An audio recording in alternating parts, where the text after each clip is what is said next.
Adapun ikhlas dari akhlasa yukhlisu ikhlasan artinya memurnikan. Yaitu secara sederhana maknanya seorang memurnikan ibadahnya hanya untuk Allah Subhanahu wa taala. Tidak boleh niatnya tercampur dengan selain Allah Subhanahu wa taala.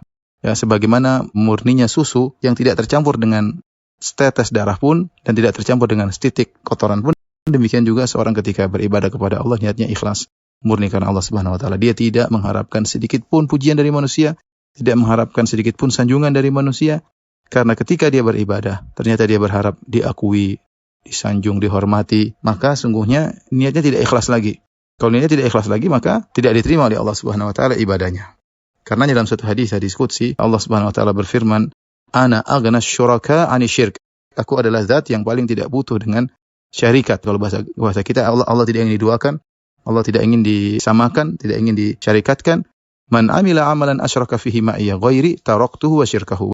Barang siapa yang mengamalkan suatu amalan, ternyata dia mensekutukan aku dengan selain aku, maka aku, kata Allah, aku akan meninggalkan dia dan kesyirikannya. Yaitu Allah tidak butuh dengan syarikat. Hadis riwayat Muslim nomor 2985. Dalam riwayat yang lain, kata Allah Subhanahu wa taala, "Faman amila li amalan asyraka fihi ghairi fa ana minhu bari'un wa huwa lilladzi asyrak." Barang siapa mengamalkan suatu amalan, ternyata dia mensekutukan aku dengan selainku, maka aku berlepas diri darinya dan dia untuk sekutuku. Jadi ini namanya keikhlasan, yaitu seorang beribadah murni hanya untuk Allah Subhanahu wa taala. Karena Allah tidak menerima sekutu. Jadi kalau seorang beribadah 100% hanya untuk Allah Subhanahu wa taala. Seandainya dia beribadah 90% niatnya karena Allah, ternyata 10%-nya untuk disanjung, untuk diakui, untuk dihormati, maka apa kata Allah tadi? Taraktuhu wa syirkahu. Aku tinggalkan dia dengan sekutu yang dia angkat tersebut.